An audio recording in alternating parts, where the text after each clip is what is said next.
Ashamaa maatii malkaatu bakka fayyaa keessanii galata waaqaa galatu nagaa kootii dhiifama guddaa jidduudhaan badeetan deebi'ee isinis iddoo jirtanitti fayyaa ta'an nagaa kootii mee hadhaa gaafii tokkoon isinii deebisa innis maalinni feesbuukii haakii nu jalaa ta'e haala kamiin deeffachuu dandeenya yookaanis fudhachuu dandeenya nu jalaa hatamee haala kamiin deeffachuu dandeenya isa jettanii fi sana malees immoo fakkeenya feesbuukii keenya nuti jechuudha moobaayila nama biraatiin yookaan hiriyaa yookiin maatii keenya keessa nama tokko ta'uu danda'a loogiinii goonee jechuudha moobaayila namaa sanatti irratti otoo looga awutiin godhin yoo deemne yookaanis dhiisne yoo deemne namni sun akka fedhii isaatti akkuma feesbuukii isaatiin hordofuu danda'a yookaanis seetingiiwwan feesbuukii jijjiiree maqaa maal jijjiiree akka kan isaatti fayyadamuu danda'a waan ta'eef haala kamiin isas iddoo sana looga awut otoo inni hin beekin yookaanis osoo moobaayila isaa harkaan hin qabin haala kamiin moobaayiluma keenyaan looga awut gochuu dandeenya isa jedhuu fi paaswordii feesbuukii keenya haala kamiin jijjiiruu dandeenya isa beeknus ta'ee isa daganne haala kamiin jijjiiruu dandeenya isa jedhuun isinitti hima.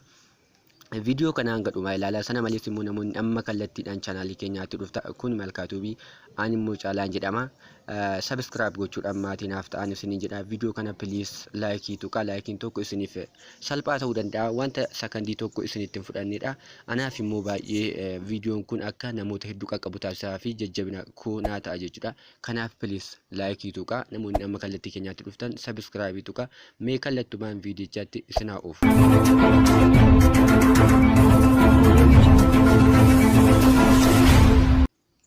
Egaa bifa kanaan kunoo Facebook akkaawuntii keessan seentu namoonni hedduun keessan maal jettu Facebookiin keessan jechuudha miiseejiin namni biraa yoo na erge utuun anan ilaalin akka waan namni biraa laaletti yookaanis akka waan laallameetti naa ka'a kanaaf sababa isaan wallaalee maaliin namoonni jettaniif haakii wanti akkasii jechuudha Facebookiin keessan haakii waan ta'eef jechuudha kanaaf akkas ta'a kanaaf immoo haala kamiin iddoo haakii ta'e sanii yookaan immoo moobaayila nama haakii nu jalaa godhe sana haala kamiin otoo nama san hin gaafatin haala kamiin balleessuu dandeenya isa jedhuun isinitti agarsiisa. Jalqaba maal gootu iddoo tuqaa sadeen kana dhuftu iddoo kana dhuftu jechuudha. Egaa inoo bifa kanaan isinii baasa jechuudha sana booda akkas ol dhooftu. Egaa sanaa seetingii iddoo jedhu kana al tokkoof tuqaastu.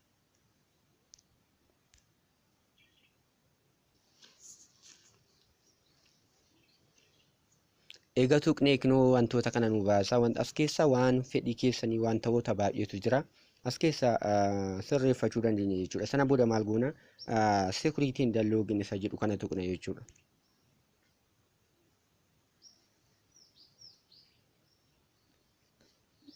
Connection na biraa waan xiqqoo dadhabaa ta'eef kunoo iddoo kana seentu jechuudha Facebookiin keessan namni haakii sin jalaa ta'e kompiitaraas haa ta'uu moobaayiliis haa ta'uu wanti inni itti fayyadamaa jiru sun iddoo kana isiniif ta'a kunoo iddoo kana isiniif ta'a jechuudha moobaayila kamittuu haa fayyadamuu wanta konnekshinii dhaan hojjetu kamittuu haa fayyadamuu feesbuukiin keessa loogiinii wantoota sana namni isin jalaa fudhate sun loogiinii goonan jechuudha.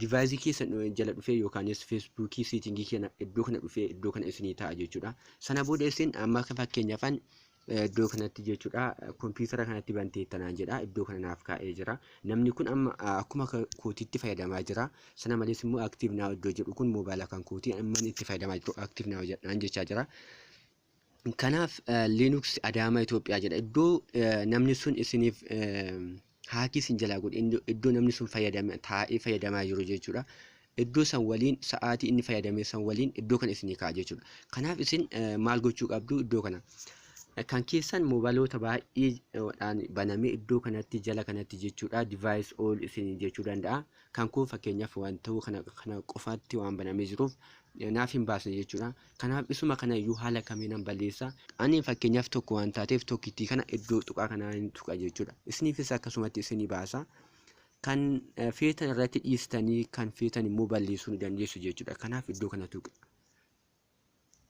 kunoo iddoo isaa wajjin naaf kaa'ee jira jechuudha appilikeeshinii wajjin fayyadame Chromedhaan fayyadaminaan jedhaa jira kanaaf nama kana haala kamiin namni sun kunoo iddoo kana log out iddoo jedhu kana tuqtu iddoo kanaan tuqa jechuudha kunoo eega soqee xumuraate jechuudha kunoo kan koo qofatti hambisee duubatti deebisee kunoo kan koo qofatti hambisa jechuudha kanaaf kiyya qofaan fayyadamaa jira keessan filannoo hedduu moobaayilota 5 akkas haguma itti bantan isinii kaa'uu danda'a Yuma tokkoon filannoo guutummaa isaa huma tokkoon mobaayilota kana hundarraa balleessi kan isiniin jedhu idduma mobaayilota san jala isinii kaa'ee hunduma isaa balleessuu dandeessu jechuudha.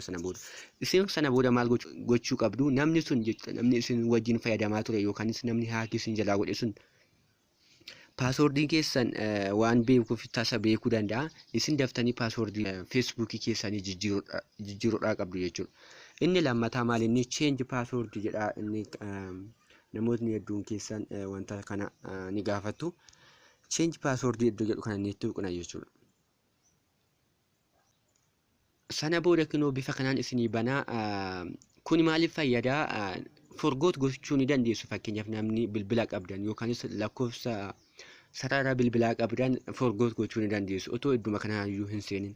Garuu kun maaliif fayyadaa? Namoota iimeelii qofaan fayyadaman yookaanis immoo siimiin isaan bira hin jirre amma forgoot godhanii paaswoordiin gara nama sanaatti waan deemuuf yookaanis iddoo siimii sanaatti waan deemuuf siimii namoota hin qabne namoonni siimii isin bira hin jirre kallattii kanaan gochuu dandeessu jechuudha. Isas maal gootanii paaswoordii keessan dura itti fayyadamaa turtan iddoo kanatti galchitu.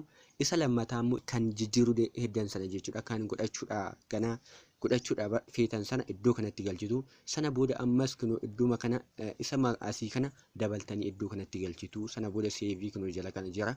Seevii gootanii bahuudhaa dandeessu. Sana malees immoo lakki paaswoordii isuma iddoo kanatti galchan sanuu dagadhee akkasumaan hin fayyadamaa jira namoonni hojjetan jechuudha. Forgoot iddoo jedhu iddoo kana dhuma kana bifa addaatiin katabamee jira jechuudha. Achi tuqxu. Egaa tuqxanii kunoo lakkoofsa isinii baasee jechuudha. Fakkeenyaaf kan koo dhuma kanatti jechuudha. 31 naan jedhee jira. Lakkoofsa kan dhokse. Lakkoofsi kun kan keessanii jedha. Seendii akka koodiin keessan iddoo siimii keessanitti dhufu na ajajaa jira jechuudha. Kanaaf isin maal gootu? Kontiinuu lakkoofsi kun keessan ta'uusaa mirkaneeffattanii booda maqaa keessan wajjin isinii baasee kontiinuu kana tuqxu. Egaa kontiinuu kana tuqxanii koodiin ta'e wayii lakkoofsa keessanitti koodiin feesbuukiin isinii ergu wayii lakkoofsa keessan kanatti seena jechuudha. Kanaaf anammaaf jijjiiruu hin feene waan ta'eef akkanaaf ergamu akkanaaf jijjiiramu hin barbaadu. Kanaaf duubattaan deebi'a jechuudha. Isin bifa kanaan namoonni fedhii qabdan bifa kanaan jijjiirachuudha dandeessu. Egaa hordoftoota koo wanti ammaaf isinii qabadhe kana fakkaata. Namoonni isin gammachiisee nu fayyada jettan laayikii godhaa please. Laayikiin tokko isiniif salphata. Laayikii godhaa namoota hedduu namoota hin fayyada jettan immoo akka gahu taasisaan isiniin jedha hiriyoota koo. Hanga viidiyoo itti aanutti immoo nagaan naaf turaa isinan jaalladha. Bye bye.